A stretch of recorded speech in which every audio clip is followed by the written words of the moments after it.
이것 때문에 부모님이 아동학대죄로 형사 고소당하시고 되려 우리가 피해 학생인데 사과해야 되는 입장으로 전환이 되는 경우가 있어요. 따순 변호사, 장건수 변호사, 김다희 변호사입니다. 네, 변호사 없이도 우리 아이가 학교 폭력으로부터 어떻게 대응해야 되는지를 좀 전문가 입장에서 이야기를 해주시면 좋겠다. 변호사이자 두 분이 또 다른 일을 하시는 게 뭐가 있죠? 변호사 일을 다 하고 있죠.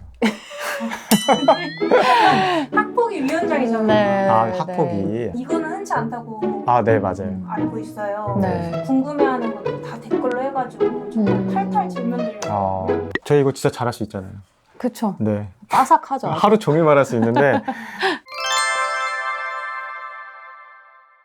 학폭 가해 학생에 대해서 법적으로 어떤 조치를 취할 수 있을까, 이걸 크게 한번 말씀을 드려봐야 될 것 같은데, 세 가지를 생각을 하실 수가 있거든요. 첫 번째는 학교폭력 신고를 하는 거, 두 번째는 이제 형사 절차를 진행하시는 거, 그리고 세 번째는 민사소송을 진행하시는 이 세 가지를 좀 생각을 해보실 수가 있어요. 일단 첫 번째 학폭 신고부터 이제 말씀을 천천히 드려볼게요. 원만하게 잘 해결이 돼서 학교 내에서 이제 자체적으로 사건이 끝나는 경우도 있지만, 그 자체 종결이 되지 않은 경우에는 이 학교폭력 신고한 사안 자체가 학교폭력대책심의위원회라는 곳으로 이제 회부가 돼요. 줄여서 학폭이라고 하는데, 학폭이라는 곳에서 내가 이제 신고한 사안에 대해서 판단을 받으시게 되는 거죠. 신고를 하면 학교로 간다고 생각을 하는 네. 다른 기관에서 네, 교육지원청 산하 이제 학교폭력대책심의위원회라는 곳에서 학교폭력 해당 여부를 판단하고 조치 처분을 의결하고 이런 일들을 하고 있다고 생각을 하시면 될 것 같고, 어떤 판단을 받냐, 내가 주장하고 있는 피해 사실이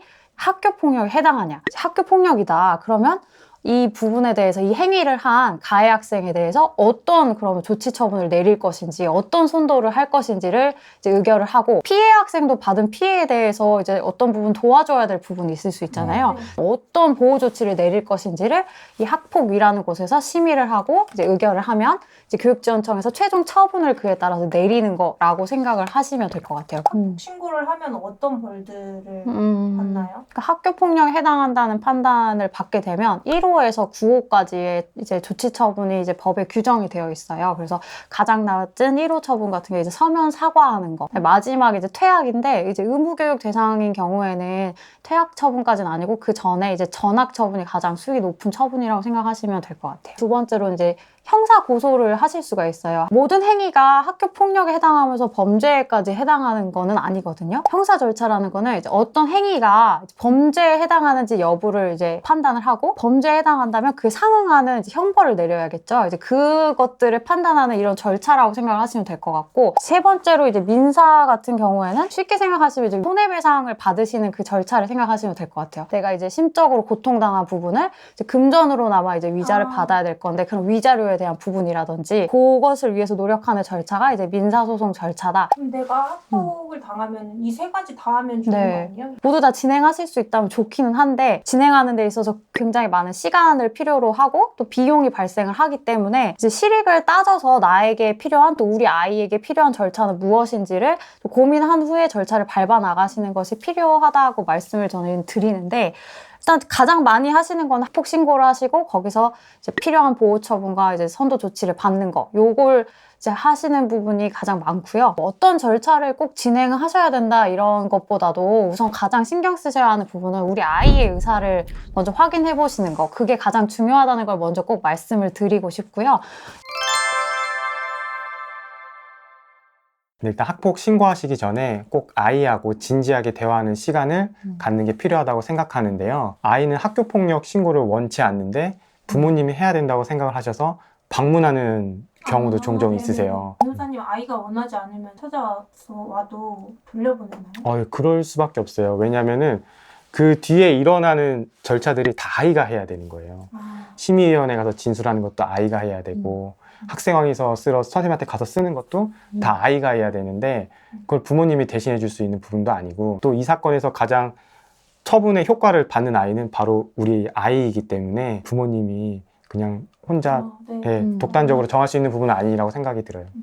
부모님 입장에서는 자기 아이가 이렇게 피해를 당하고 오면은 눈이 돌아버리잖아요. 그럼 이럴 때 좀 조심해야 될 부분들이 있을 것 같아요. 이제 전형적으로 발생하는 사고가 뭐냐면, 어머님이 아버님 너무 화가 나서 그 피해 학생을 직접 찾아가는 경우가 네네네. 있으세요. 한 번만 더 그러면 진짜 가만 안 놔둔다 뭐 이런 식으로 하는 경우가 많은데 이것 때문에 부모님이 아동학대죄로 형사 고소당하시고 되려 우리가 피해 학생인데 사과해야 되는 입장으로 전환이 되는 경우가 있어요. 좀 감정적인 것들을 잠시 조금 추스르시고 이성적으로 그럼 지금 이 상황에서 우리가 원하는 걸 하기 위해서는 어떻게 해야 될지 좀 생각해 보는 게 좀 필요하다라고 말씀드릴 수 있을 것 같아요. 그럼 신고를 이제 하려고 할 때 어떤 경로로 신고를 할 수가 있어요? 공식적인 채널은 학교 담임선생님이나 학폭 전담 선생님한테 직접 본인이 신고하는 방법이 있고요. 117이라는 전화 신고도 가능해요. 근데 공식적으로는 크게 이렇게 두 가지가 있는데 사실은 여기에 꼭 한정되는 건 아니고요. 외부에 신고하는 것도 가능하고요. 전화로도 할 수도 있고 여러 가지 방법이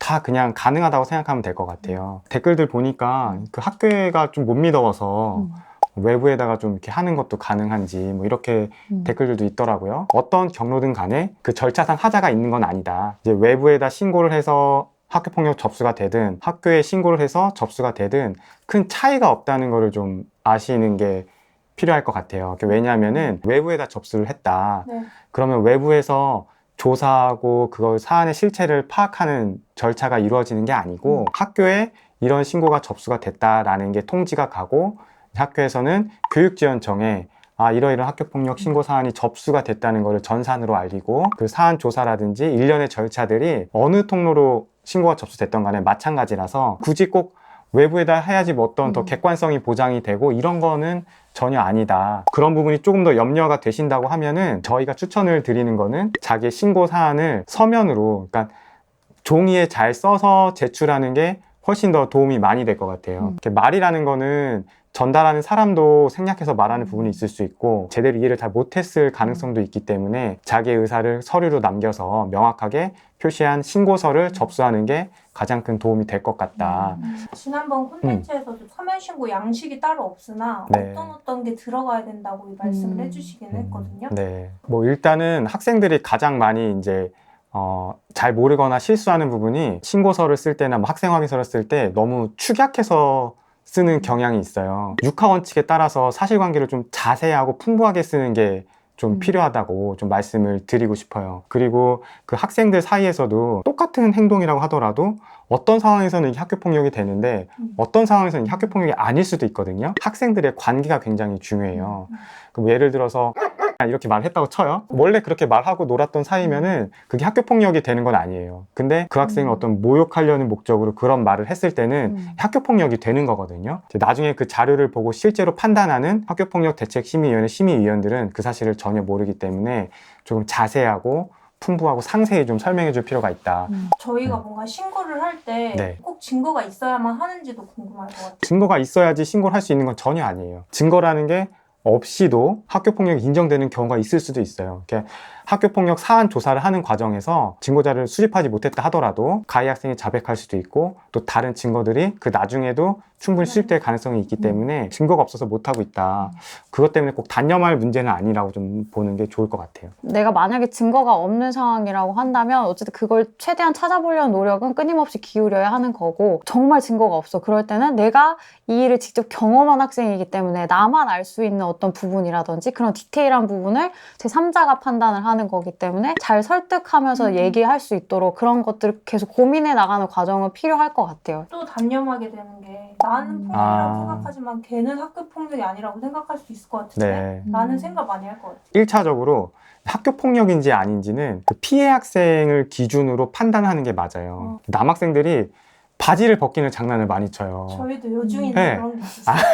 근데 그게 학교폭력이 아니라고 생각하는 분들이 굉장히 많은데 학교폭력이 되는 게 맞습니다. 나는 장난이었어. 진짜 장난일 수도 있는데 제3자가 봤을 때도 장난이 아니고 피해 학생도 장난으로 느껴지지 않았다면은 학교폭력이 성립되는 게 맞아요. 그렇기 때문에 뭐 지레 뭐 내가 그거를 내 스스로 뭐 좀 걸러내고 하는 것보다는 좀 상담을 받는 것도 큰 도움이 될 수 있을 것 같고요.